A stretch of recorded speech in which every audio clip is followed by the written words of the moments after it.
কংগ্রেসের জুট আমল আমরা দেখেছি, মানুষ ভয়েও আর কংগ্রেসকে আনবে না।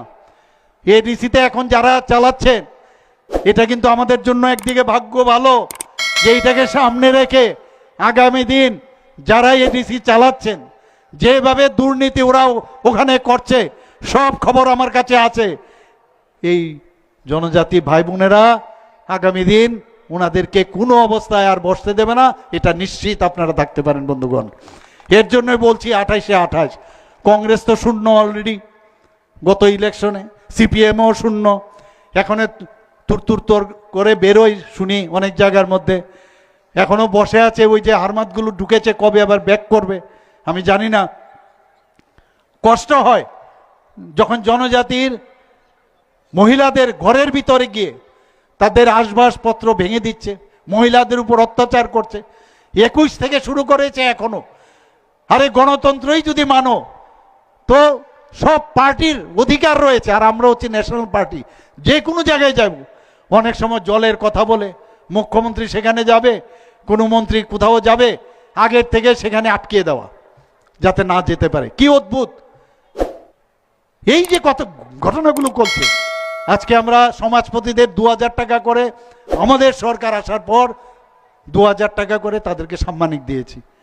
এখন আমরা কিছুদিন আগে এই ক্যাবিনেটে ডিসিশন নিয়ে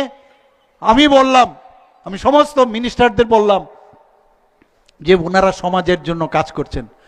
আর আমাদের যে চিন্তা ভাবনা, আমাদের পার্টির যে চিন্তা ভাবনা, যে সমাজ পরিবর্তন খুব দরকার। সমাজের পরিবর্তন করলে যারা সমাজে কাজ করছে তাদেরকে এটা এরকম না যে কাউকে এটা ভাতা দেওয়া হচ্ছে, তাদের সম্মান দিচ্ছি আমরা। 2000 থেকে 5000 আমরা করেছি, এবং 19টি জনজাতি গোষ্ঠী আছে। কিন্তু পরবর্তী সময়ে আমি দেখলাম প্রায় 40-এর উপরে জনজাতি গোষ্ঠী, ছোট ছোট জনজাতি গোষ্ঠী ত্রিপুরাতে এখনো আছে। এখনো অনেকে কম এক্সটিংক্ট হয়ে যাচ্ছে, হারিয়ে যাচ্ছে। আমি বললাম সবাইকে বাঁচাতে হবে। তাদের কৃষ্টি সংস্কৃতি, তাদের পরম্পরা আলাদা, এবং মাননীয় প্রধানমন্ত্রীজি আমাদের পার্টি এগুলো চায় যে কাউকে হারিয়ে আমরা যেন না হারায়। তাদেরকে বাঁচানোর জন্য আমাদের বিভিন্ন সংখ্যালঘু সম্প্রদায়ের আমাদের ডিপার্টমেন্ট খুলেছে, তাদেরকে খুঁজে খুঁজে বের করছে। তাদেরও যে প্রধান আছে, কেউ রায় আছে, কেউ সমাজপতি আছে, চৌধুরী আছে, তাদেরকে 5000 টাকা করে দেওয়ার জন্য আমি বলেছি বন্ধুগণ। বিভিন্ন sub divisional hospital, sub division মে, ডিএম অফিসে। এবার এই গভর্নমেন্ট আমরা কিছুদিন আগে ডিসিশন নিলাম যে শুধুমাত্র টিসিএ সমকক্ষ, আমাদের টিসিএস সমকক্ষ অফিসার আমরা নিযুক্ত দিয়েছি সব সাব ডিভিশনে এবং ডিস্ট্রিক্টে। তাদের কাজ হবে যতগুলো দিল্লির, আমাদের সেন্ট্রালের যেসব প্রকল্পগুলো আছে, আমাদের রাজ্যের যে প্রকল্প, সেগুলো তারা খালি শুধু দেখবে।